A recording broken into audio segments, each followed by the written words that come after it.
नमस्कार, स्वागत है आपका भारत लाइव में। मैं हूं आपके साथ विशाल यादव। सुबह हो गया है, जग जाइए। आप देख रहे हैं रातों रात रजाई के अंदर हैं तो रजाई के अंदर से ही देखिए। लेकिन बिहार में जो कुछ हो रहा है, बिहार की जो राजनीति है, जो बवंडर हो रहा है, आपको जानना चाहिए, क्योंकि हम रातों रात में लेके आते हैं ऐसे ही कुछ नया और राजनीतिक बवंडर। लेकिन नीतीश कुमार के बारे में आपको पता है कि वो पुराने खिलाड़ी हैं, राजनीति के माहिर खिलाड़ी। इस बार दो लोगों को खामोश कर दिया है। वो नाम है मुकेश सहनी और चिराग पासवान। और ताज़ा क्या अपडेट है इसके बारे में चलते हैं हमारे सहयोगी सुमन के पास। सुमन जी बताइए। सबसे पहले हम दर्शकों को एक बात बता देना चाहेंगे कि नीतीश कुमार के नाम में ही नीति शब्द छुपा हुआ है और ये बात हमारे संपादक नमन मिश्रा लगातार दोहराते हैं। बिल्कुल। और जब जब नीतीश कुमार अपनी नीतिगत फैसला लेते हुए नजर आए हैं, अपना बुद्धि विवेक का इस्तेमाल करके बिहार में नया नीति लेकर के आए हैं, उस वक्त जितने भी राजनीतिक हैं सभी क्वारंटाइन हो गए। क्वारंटाइन कैसे? तो राजनीतिक रूप से। चुनाव से पहले का आप समीकरण याद कर लीजिए, किस तरह से बिहार विधानसभा चुनाव होने को थे। ऐसे में महागठबंधन के पाले में अलग अलग दल थे, सभी छोड़ करके कोई एनडीए में आ रहा था, कोई किस तरह से सभी जो है 15 बांट चल रही थी। सीटों को लेकर के सभी जो समीकरण बने थे। सीट उस वक्त एक शब्द भी बहुत ज्यादा हम यूज करते थे, हमारे दर्शक समझदार हैं, दर्शकों को याद होगा, सम्मान। सम्मान मतलब टिकट। उस समय जितने सीटों पर बात होती थी तो कोई कहते थे हमें इस पार्टी ने सम्मान नहीं दिया, हमें इस गठबंधन ने सम्मान नहीं दिया, सम्मानजनक सीट नहीं मिला, तो हम इधर जाते हैं, हम इधर जाते हैं। बिल्कुल उस समय लेकिन चुनाव के दरमियान ही, उससे पहले ही जो है लोजपा अलग हो गई थी, उन्होंने घोषणा कर दी थी। उसके बाद अलग होकर के चुनाव भी लड़ा और नीतीश कुमार को सबसे ज्यादा डैमेज किया। बिल्कुल। नीतीश कुमार इस बात पर अड़े रहे कि चिराग पासवान के लिए जो कोई भी सॉफ्ट कॉर्नर भाजपा नहीं अपनाएगी। लेकिन आपको बता दें कि इसके बाद चिराग पासवान जब सरकार बन गई है, नीतीश कुमार सरकार बनाने में सफल हो गए हो, भले ही उनके पिलर जो हैं इधर उधर हैं, लेकिन सरकार बनाने में जब नीतीश कुमार सफल हो गए हैं, सारी बातें कर चुके हैं, उसके बाद लोजपा के जो राष्ट्रीय अध्यक्ष हैं चिराग पासवान फिलहाल चुप चल रहे। अब आपको लग रहा होगा साइलेंट मोड में। हाँ, आपको लग रहा होगा ऐसे साइलेंट मोड में कैसे गए। देखिए, साइलेंट मोड में जाने के पीछे हम वजह तो बताएंगे, लेकिन कैसे साइलेंट मोड में चले गए हैं ये भी आपको बता देते हैं। दरअसल उनके ही पार्टी के, अगर हम बात करें लोजपा के प्रदेश सचिव की, बिहार में गोली मार के हत्या हो जाती है। इसके बावजूद चिराग पासवान कुछ नहीं बोलते हैं। उनके पार्टी के एक अच्छे कार्यकर्ता की, एक मजबूत नेता का जो है हत्या हो जाता है बिहार में, उसके बावजूद चिराग पासवान नहीं बोलते हैं। तो कुछ ना कुछ तो कारण तो रहे होंगे। कारण क्या है, चलिए आपको ये भी बता देते हैं। दरअसल जो हमारे पास सूत्रों के हवाले से जो खबर आती है, जिसपे भारत लाइव की टीम हमेशा मुहर लगाते हुए नजर आ रही है, तो आपको बता दें कि चिराग पासवान को केंद्रीय मंत्रिमंडल में राज्य मंत्री का पद मिलने वाला है और इस बात पे जो मुहर है कुछ दिन में औपचारिक ऐलान भी हो जाएगा। तो ऐसे में चिराग पासवान बिहार में नीतीश कुमार पर हमला बोल करके, और नीतीश कुमार पर जैसे ही हमला बोलेंगे तो कहीं ना कहीं बीजेपी भी इस घेरे में आ जाएगी। तो नीतीश कुमार पर हमला बोल करके रिस्क नहीं लेना चाहते। अभी होता क्या है आपको विशाल बता दें कि जब आप देखेंगे कि यहाँ लड्डू भी मिल रहा है और यहाँ अगर बर्फी मिल रहा है तो आपका चॉइस बर्फी होगा। अब हो सकता है कि आपको लड्डू पसंद हो, बिल्कुल पसंद हो, लेकिन बर्फी जहाँ मिल जाए ना तो लोग बर्फी को पकड़ना शुरू चाहते हैं जी। तो इसके लिए लड्डू की कुर्बानी देनी। राज्य मंत्री वो बर्फी है। राज्य मंत्री का पद जो है चिराग पासवान के लिए बर्फी है। कहीं ना कहीं जो उनके पिताजी थे, स्वर्गीय रामविलास पासवान की हम बात कर रहे हैं, अपने पुत्र को राजनीतिक रूप से एस्टैब्लिश करना चाहते थे कि उनका पुत्र जो है, उनका जो पुत्र है, उनका राजनीतिक भविष्य जो है बहुत स्वर्णिम हो।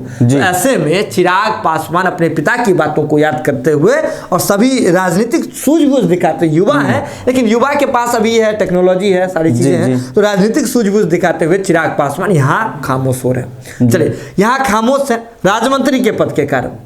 यहाँ नीतीश कुमार ने उन्हें खामोश कर दिया, जाने अनजाने में नीतीश कुमार ने खामोश कर दिया। अब बात आप सहनी की भी कहेंगे कि आपने मुकेश सहनी, बिल्कुल थंबनेल में आपने मुकेश सहनी की चर्चा की। आप याद कर लीजिए उस घटना को, याद कर लीजिए जब वीआईपी के अध्यक्ष मुकेश सहनी, जिनके पास अभी के मंत्रिमंडल में सबसे अधिक पैसा है, सबसे अधिक संपत्ति है, करोड़पति है, इतने करोड़ों के मालिक है मुकेश सहनी, उनकी बात कर रहे हैं। जब उनके कार्यकर्ता क्या कहे, उनके पार्टी में एक महत्वपूर्ण पद पर भी थे, जब उनके ही पार्टी के एक अच्छे जो है राजनीतिक आए हुए थे, हमारे पास एक अच्छे राजनेता आए हुए थे, तो उन्होंने हमें बकायदा वो सर्टिफिकेट तक दिखा दिया जो मुकेश सहनी ने अपने उस कार्यकर्ता को दिया था। उसके बाद जब सांसद उनको जो है थप्पड़ मार देते हैं, जदयू के सांसद उनको थप्पड़ मार देते हैं, उसके बावजूद मुकेश सहनी नहीं बोलते हैं, कुछ नहीं बोलते हैं। अब वो इतना ही नहीं, ये अपने एक कार्यकर्ता को, जिस समाज की वो राजनीति करते आ रहे हैं, नोनिया, बिंद, मला, उनकी बात कर रहे हैं, और उनके साथ जो उपजातियां जुड़ी हुई है, जिनकी वो राजनीति करते हैं, जिनके बदौलत, जिनके वोट बैंक के बदौलत वो इतने ऊपर तक पहुंचे हैं,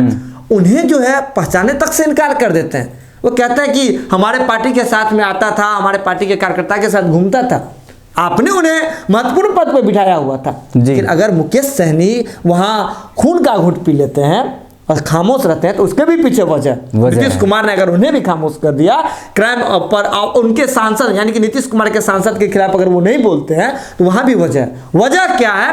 तो विधान परिषद वाला सीट, एमएलसी वाला मामला, एमएलसी का सीट होना है, एमएलसी का सीट मिलना है। अब समझिए उनके लिए भी राजनीतिक जो है पाबंदियां हैं। बिना जीते हुए तो मंत्री बन गए, अगर मंत्री पद पर जो है एक सर्टेन टाइम तक ही रह सकते हैं, जहां 6 महीने तक ही रह सकते हैं, इस बीच उन्हें एमएलसी बन जाना है। तो ऐसे में मुकेश सहनी जिन और जो हम 26 नामों की चर्चा करते हैं लगातार, जो जिन्हें गायब कर दिया, उन 26 नामों को तो भूल जाइए जिन्हें वो एमएलसी बनाने की बात कहते थे। अब तो उनके लिए खुद वो एमएलसी बनेंगे अपने समाज के सभी लोगों को छोड़ करके। अब नीतीश कुमार पर हमला नहीं बोल रहे हैं, क्राइम पर बात नहीं उठा रहे हैं, उनके जदयू के सांसद पर बात नहीं उठा रहे हैं, तो वहां नीतीश कुमार ने कहीं ना कहीं मुकेश सहनी को भी खामोश कर दिया।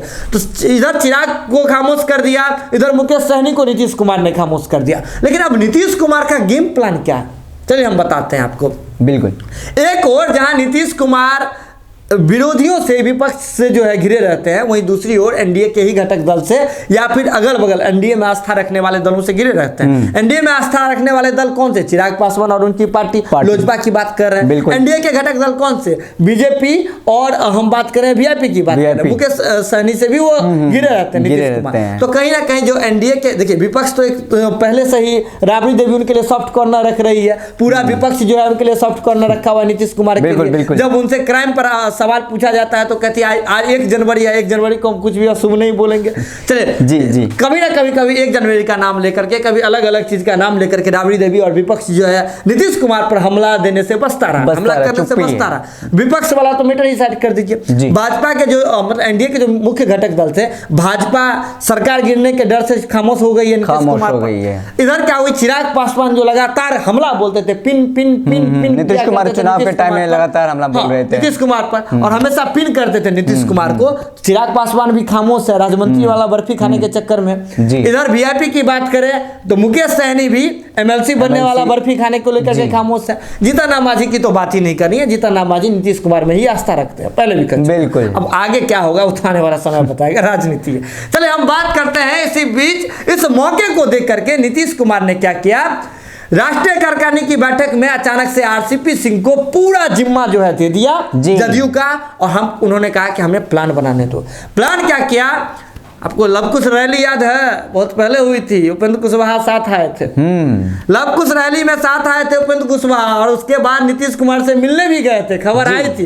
लेकिन बिहार की राजनीति में इसका असर नहीं देखने को मिला। लेकिन नीतीश कुमार ने बंगाल चुनाव में भाजपा को पटकने की इधर तैयारी कर ली जी। आज अगर ताजा मामले की बात करें तो उपेंद्र कुशवाहा ने बंगाल के लिए जो है अपनी पार्टी की कार्यकारिणी की जो सूची है उसे निकाल दिया, जारी कर दिया, ट्विटर के माध्यम से जारी कर दिया। नीतीश कुमार भले अभी शांत हैं बिहार में, लेकिन अपना जो साथी है लव कुश वाला जो है बंगाल में फिट कर रहे हैं। बिल्कुल बिल्कुल, लव कुश वाला जो है, जो राजनीति है, लव कुश का जो एजेंडा है उधर फिट कर दिया बंगाल में। हाँ, अपना मतलब साथी को वहां पहुंचा दिया नीतीश कुमार ने। तो कहीं ना कहीं नीतीश कुमार के पास एक बड़ा गेम प्लान है, और नीतीश कुमार ने उधर कुशवाहा को वहां जाकर के सेट कर दिया है। कुशवाहा तुम आगे बढ़ो, हम तुम्हारे साथ हैं। और इस तरह से नीतीश कुमार जब इधर जो पूरा विपक्ष शांत है, इसके बाद विपक्ष सॉफ्ट कॉर्नर रख रहा है, जो एनडीए के भीतर के ही भीतर गाती हैं या फिर हम घटक दल जो विरोध करते हैं नीतीश कुमार का, वो शांत है। तो ऐसे में नीतीश कुमार ने एक बड़ा गेम खेल दिया है कुशवाहा को वहां भेज करके। और लव कुश समीकरण वाली बात होती है, हमारे संपादक रमन मिश्रा भी कहते हैं कि जब इंसान के पास कुछ नहीं होता है ना, मैकेनिकल में भी सिखाई जाती है, इंजीनियरिंग में भी सिखाई जाती है, जब कुछ नहीं आ रहा हो ना, जब कोई पॉइंट भूल रहे हो ना, तो टीचर कहते हैं बैक टू बेसिक, बेसिक पे चले जाइए। तो उसी से नीतीश कुमार अपनी, देखिए बिहार राजनीति का गढ़ रही है और जातीय राजनीति का ही गढ़ रही है। तो ऐसे में नीतीश कुमार जो उनका जो कुर्मी कुशवाहा वाला जो वोट बैंक है, लव कुश वाला, उसे साधने में लगे हुए हैं। तो कुशवाहा को लेकर के भी साथ है, और कुशवाहा के साथ भी जो गेम प्लान हुआ है बिहार को लेकर के भी अभी खामोश है।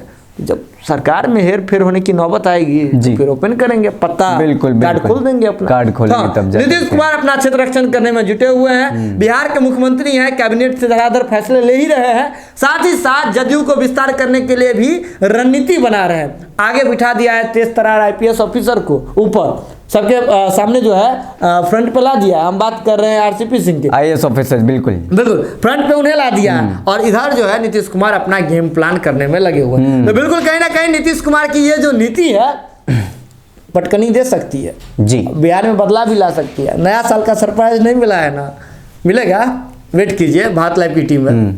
चलिए, तो देखा आपने कि रातों रात में नीतीश कुमार के बारे में आपको मैंने बताया कि माहिर खिलाड़ी हैं और राजनीति के, खास करके जब से वो विद्यार्थी परिषद के ज़माने से, कॉलेज के ज़माने से माहिर खिलाड़ी रहे। लेकिन रातों रात जिस तरह से नीतीश कुमार ने पटखनी दी है, आपको पता है कि बिहार में अब रणनीति बदलने वाली है। बिहार की राजनीति में क्या कुछ और होगा अगले रातों रात में आपको बताएंगे। एक मिनट रुकिएगा जी, एगो हम अपील कर लेते हैं। हाँ, बता दीजिए। अभी आप रातों रात देख रहे हैं 9 बजे ठीक इसी यूट्यूब चैनल पर और इसी फेसबुक अगर पेज पे आप देख रहे हैं और विभिन्न जो भारत लाइव का सोशल मीडिया डिजिटल प्लेटफॉर्म है, वहां जो है एक शो आने वाला है, जुगारी। हाँ, ये इंपॉर्टेंट है, बिल्कुल जुगारी मिथिला भाषा का है, मैथिली भाषा में शो आ रहा है। तो मैथिली भाषा का ये शो है और बेहद खास है, राजनीति के चाशनी में डुबोया हुआ और एकदम मीठा होता है ना, मैथिली भाषा मैथिली वाले लोग तो बहुत पसंद करेंगे इसको जी, और सभी लोग पसंद करेंगे। मैथिली भाषा ही जो है सबसे प्रिय भाषा मानी जाती है, मीठी बोली है। राजनीति के चाशनी में ये डुबाया हुआ जो ये शो है आपके लिए आ रहा है, जुगारी शो, मैं ही होस्ट कर रहा हूँ। तो आप आइए 9 बजे जो है इस शो में जरूर अपना प्यार दीजिए, आपके मोहब्बत की जरूरत है, नया शो है। और वहाँ कमेंट में आकर के आप ये भी दे सकते हैं, सुझाव भी दे सकते हैं कि इसमें क्या क्या बदलाव करने की जरूरत है। बिल्कुल, तो बने रहे भारत लाइव के साथ, खबरों का सिलसिला यहाँ लगातार जारी रहता है और यूपीआई नंबर लगातार जा रहा है, वहाँ सहयोग की भी जरूरत है, सहयोग करते हैं, परिवार का हिस्सा है आप, अच्छा लगता है जी। बने रहे भारत लाइव के साथ, बहुत बहुत धन्यवाद। धन्यवाद। अगर ये वीडियो पसंद आई और वह बिहार के राजनीति और बिहारियत से सरोकार रखेनी तो सब्सक्राइब बटन दबा के चैनल के सब्सक्राइब कर ली। ओजे एगो घंटी बा, ओकरा बटन दबा देला से कुल सटीक और मारक खबर रुआ मुफ्त में मिल जाई। अगर रुआ पत्रकारिता के हमनी के नया प्रयोग में सहयोग कर चाहतानी तो ज्वाइन बटन दबा दी। पेटीएम नंबर नोट कर ली 9386816700। धन्यवाद।